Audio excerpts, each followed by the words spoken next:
লাগতো না, আমার মারুনও লাগতো না। কি কোন? এই মরাটা জিন্দাও হবে না। দেখেন শর্ত দুইটা, এক হচ্ছে মরা জিন্দা হবে, আবার মানুষের ভাষায় কথা বলবে। তো এটা কোনোদিন হবেও না, আমারও মুসলমান হওয়া লাগতো না। চান্স দিছে, কিন্তু ওই ব্যক্তির তো এই কথা জানা নাই। নবী কাদেরকে বলা হয়, পয়গম্বর কাদেরকে বলা হয়, তাদের কতটুকু ক্ষমতা, আল্লাহ তাআলা তাদেরকে কেমন ক্ষমতা দিবেন, কেমন মর্যাদা দিবেন, এটা তো ওই পাগলের জানা নাই। এবার আল্লাহ পাক রব্বুল আলামিনের পয়গম্বর যখন নাকি এই কথা শুনলেন, আল্লাহর নবী সঙ্গে সঙ্গে 2 রাকাত নামাজ আদায় করিয়া আল্লাহ পাক রব্বুল আলামিনের কাছে ডাক দিয়া বলে, প্রভু গো, কি বলেছে এই বেটা, তুমি সবই শুনেছ, তুমি জবাব দাও, এখন আমি কি করতে পারি? আল্লাহ আপনি জানান দিন আমি কি করতে পারি। রব্বুল আলামিন সেই সময় জানাইয়া দিলেন, আপনি শুধুমাত্র আপনার পবিত্র জবান দ্বারা ডাক দিন আর হাত দ্বারা ইশারা করুন। যখন নাকি আল্লাহ পাক রব্বুল আলামিন বলে দিলেন, নবীজি সঙ্গে সঙ্গে ডাক দিলেন, গুই রে গুই, আর হাত দ্বারা যখন ইশারা করলেন, সঙ্গে সঙ্গে সেই মরা গুই সবটা জীবিত হয়ে গেছে। সঙ্গে সঙ্গে জীবিত হয়ে গেছে। আশ্চর্য ঘটনা না? আমি আর আপনি ডাক দিলে হইব? হ্যাঁ, কি করে দিছেন? আল্লাহ করে দিছেন। সুবহানাল্লাহ। আল্লাহর নবী যখন ডাক দিলেন, ডাক দিতে দেরি হয়েছে, বইটা জিন্দা হইতে দেরি হয় না। এবার আল্লাহর পয়গম্বর সাইয়্যিদুল মুরসালিন খাতামুন নবিয়্যিন রাহমাতুল লিল আলামিন এবার বইটাকে ডাক দেয়া বলে, গুই রে বল গুই, তুই কার ইবাদত করিস? এবার গুইয়ের জবানটা আল্লাহ পাক রব্বুল আলামিন খুলে দিয়েছেন। বইটা বলতে শুরু করলো, আ'বুদুল্লাহাল্লাযী في السماء عرشه وفي الأرض سلطانه وفي البحر سبيله وفي الجنة رحمته وفي النار عقابه। الله এবার বইটা ডাকতে দিলেন, আগুন বেচি আমি সেই আল্লাহর গোলামি করি যে আল্লাহ পাক রব্বুল আলামিনের সিংহাসন হইল আকাশে। আল্লাহু আকবার। যে আল্লাহর সিংহাসন হইল আকাশে, আমি তার গোলামি করি। যে আল্লাহর হুকুম জমিনের মধ্যে চলে, আমি সেই আল্লাহর গোলামি করি।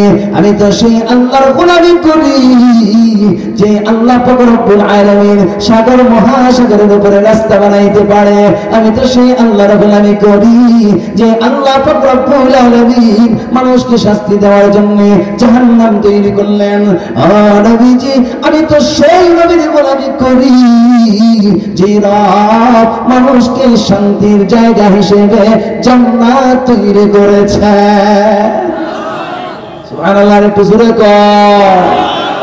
আগে নবীজি আমি সেই নবীর গোলামি করি। আ'বুদুল্লাহাল্লাযী ফিস সামাই আরশুহু ওয়া ফিল আরদি সুলতানুহু ওয়া ফিল বাহরি সাবিলুহু ওয়া ফিল জান্নাতি রাহমাতুহু ওয়া ফিন নারি ইকাবুহু। আল্লাহু আকবার। এভাবে যখন বলে দিলেন, পাশে ইহুদি বেটা দাঁড়ায় আছে। সমস্ত ঘটনা ইহুদি বেটা পর্যবেক্ষণ করতেছে, দেখতেছে, শুনতেছে। এবার আল্লাহ নবী ডাক দিয়া বলেন, এবার গুইরে তুই বল, আমার পরিচয়টা একটু দিয়া দে, আমার পরিচয়টা তাকে একটু শোনা দে। সঙ্গে সঙ্গে গুইটা বলতে শুরু করলো, আনতা রাসূলু রাব্বিল আলামিন ওয়া খাতামুন নাবিয়্যিন ক্বাদ আফলাহা মান সাদ্দাকাকা ওয়া ক্বাদ খাবা মান কাদ্দাবাকা। আল্লাহু আকবার। নবীজি আমি সাক্ষ্য দিলাম আপনি হইলেন শেষ নবী, আপনি আপনার পরে কোনো নবী নাই, আপনি হইলেন আখিরি নবী, শেষ নবী। দুনিয়ার জমিনের মধ্যে যারা আপনাকে মান্য গো পয়গম্বর, তারা কিন্তু কামিয়াব হয়ে গেল, আর যারা আপনাকে মানে নাই তারা কিন্তু ধ্বংস হয়ে গেল। এবার যখন নাকি এই কথাগুলি বলল, বুইটা যখন নাকি বলে দিল, এবার আল্লাহর নবী ডাক দিয়ে বলেন, এবার বলো ভাই, তুমি কি আমাকে পয়গম্বর বলে মানবা? তুমি কি আমাকে নবী বলে সাক্ষ্য দিবা? এবার ওই ব্যক্তিটা বলতে শুরু করলো, আবার নবীজি ধাঁধা করিয়া কান্দে আর বলে, নবীজি গো, যেখান থেকে একটা মরা পুষা আপনি ডাক দিবার পরে জিন্দা হয়ে গেল, শুধু তাই নয়, আপনি ডাক দিবার পরে জিন্দা হইয়া মানুষের ভাষায় কথা বলতে শুরু করেছে। যা দেখলাম নিজের চোখ দিয়ে দেখলাম, যা শুনলাম নিজের কান দিয়ে শুনলাম, সামনে ঘটলো সব ঘটনা। ওগো পয়গম্বর, আপনি এটা কি বলেন?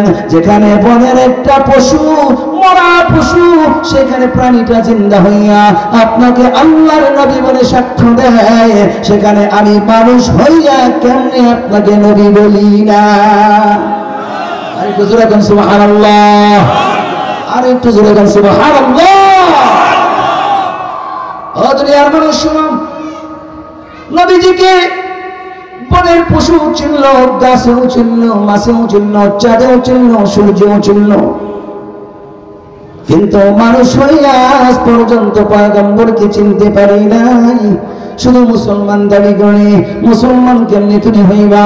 রাসূলের সুন্নাহ তোমার ভিতরে নাই, রাসূলের রাসূল যেভাবে আমল করতেন আমল নাই, নামাজ নাই, রোজা নাই, হজ নাই, যাকাত নাই, আছে শুধু ঘুষ আর সুদ। কয় না ঠিক? এখানে যে নরম এনেই যে চাল, হ্যাঁ সত্য কথা কইলেছে হুজুর, ঠিক না?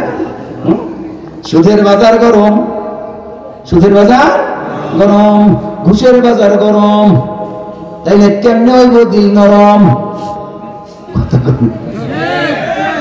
সুদের বাজার ঘুষের বাজার যদি গরম হয়, তাইলে বলেন কেমনে দিল নরম হয়? এবার দাগ পড়েছে, পাপের গুনার দাগ পড়ছে কিনা? এবার যখন নাকি সাক্ষ্য দিল বইটা, এবার ওই ব্যক্তিটা বলতেছে, আগামী ব্যক্তি যেখানে গুইটা সাক্ষ্য দেয়া গেল, যেখানে গুইটা সাক্ষ্য দিল আপনি আল্লাহর পয়গম্বর, আগামী জি আজকে আমিও সাক্ষ্য দিলাম আপনি সত্যি সত্যি আল্লাহর প্রেরিত রাসূল। শুধু তাই নয়, আজকে থেকে আমিও আপনাকে আল্লাহর নবী বলে মেনে নিয়েছি। ও দুনিয়ার মানুষ শোনো, যেখানে নাকি চাঁদের চিহ্ন আল্লাহর নবীকে, যেখানে গাছে চিহ্ন, মাছেও চিনেছে, সব কিছু চিনেছে, বনের প্রাণীও চিনেছে, আমি আর আপনি চিনতে পারলাম না, আমি আর আপনি আজও বুঝলাম না নবী কাকে বলে। নবীর সুন্নাত আমার ভিতরে না থাকার কারণে আমার কোনো আমল মজা লাগে না, আমার কোনো আমল মজা লাগে না। আল্লাহ পাকের ভয়, রাসূলের প্রেম আমার ভিতর থেকে চলে গিয়েছে। জানিয়ে রাখো, শুধুমাত্র মুসলমান নামে হইলে হবে না, যদি কামে তুমি মুসলমানিত্ব না দেখাইতে পারো, তাহলে এই সমস্ত আমলের কোনো দাম তোমার হবে না। নবীজির মুহাব্বত দিলে আছে না নাই? কার কার দিলে আছে? তো হাত তুলে আল্লাহকে দেখাই, অনেকে হাত তুলছে না। কার কার দিলে আছে? নবীজির প্রেম আছে তো সবার? নারে তাকবীর। নবীজির মুহাব্বত সকলের আছে তো? সকল যুবকরা হাত উঠাইছেন, অনেকে হাত উঠাইছে না। দেখেন এইখানে সরজন, এইখানে হুজুর আসছে, আলহামদুলিল্লাহ। জানটা আবার বাড়ছে, আমার হুজুর আইছে, জানটা আবার বাড়ছে, ছুটে যায় তারা। এবার নবীজির প্রেম সকলের দিলে আছে তো? যদি নবীজির প্রেম থাকে, সকলকে আমি অনুরোধ করব না, সকলকে আমি আহ্বান করব না। আমি আজকে এই মাহফিল থেকে, এই মজলিস থেকে মাত্র 2 জন যুবক চাই নবীর প্রেমে, যেই 2 জন যুবক আজীবনের জন্য মৌত পর্যন্ত তার থুতার মধ্যে দাঁড়িয়ে রাখবে। এই 2 জন প্রেমিক আমি দেখতে চাই। এতক্ষণ ওয়াজ সার্থক হয়েছে কিনা এটাই আমি দেখব। ওরে সুবহানাল্লাহ, অনেক লোক নারে তাকবীর, আল্লাহু আকবার, আল্লাহু আকবার। অনেক যুবক ভাইরা আজকের এই যুব সমাজের উদ্যোগে যে মাহফিল, এই মাহফিলের সার্থকতা হয়েছে, সার্থক হয়েছে। আল্লাহ পাক রব্বুল আলামিন এই সমস্ত যুবক ভাইরা যারা রাসূলের প্রেমে নিজের থুতার মধ্যে দাঁড়িয়ে রাখবে, সুন্নাত রাখবে, রাসূলের একটা সুন্নতকে জিন্দা করবে, এই নিয়ত করেছেন, আল্লাহ পাক রব্বুল আলামিন তাদের এই নিয়তকে মওত পর্যন্ত কবুল করেন। সকলে বলেন আমিন। তাদের উসিলায় আল্লাহ পাক রব্বুল আলামিন যেন তাদের উসিলায় আজকের এই মাহফিলকে কবুল করেন, সকলে বলেন আমিন। সম্মানিত উপস্থিতি, এটাই হলো আজকের আলোচনার সার্থকতা। যদি এই মানুষগুলি যদি এই যুবকেরা যুবক যেখানে থাকে, যে সমাজের মধ্যে যুবকরা হাল ধরে, সেই সমাজ উন্নতির স্বর্ণ শিখরে পৌঁছে যায়। এজন্য যুবকদের দাম আছে না নাই? হ্যাঁ, যুবকদের দাম আছে। এজন্য মুরব্বী বাবাদেরকে আহ্বান করে চলে যাচ্ছি, যে সমস্ত যুবক ভাইরা এই জমিনের মধ্যে, এই সমাজের মধ্যে আছে, তাদেরকে মহাব্বত করব, ভালোবাসবো, স্নেহ করব, আদর করে বুকে টেনে নিব। যে সমস্ত ইসলামিক কাজগুলি হয়, ইসলামিক জলসাগুলি হয়, তাদেরকে আমরা দূরে না রেখে তাদের ঘরে চাপায় দিব। ইনশাল্লাহ তাদের শক্তি, তাদের সামর্থ্য, তাদের মনোবল দেখবেন ইনশাল্লাহ একটা জলসাকে কত সুন্দর করে দেয়। ইনশাআল্লাহ। সম্মানিত উপস্থিতি, আমার মেহমান চলে আসছেন, আপনাদেরকে এখন অত্যন্ত গুরুত্বপূর্ণ আলোচনা শোনাবেন। আমি যে ভাঙাচোরা আলোচনা করেছি, যে কথাটা আপনাদেরকে বোঝাতে চাচ্ছিলাম, হয়তোবা সেটা আমি পরিপূর্ণভাবে বোঝাতে পারি নাই, আমার কিছু কমতি থাকতে পারে। আল্লাহ যেন আমাকে মাফ করে দেন। যারা শুনছেন প্রত্যেককে যেন আল্লাহ মাফ করে দেন। আল্লাহ পাক সকলকে আমাদের নিয়তে শোনার তৌফিক দান করেন। আমাদের আজকের এই মাহফিল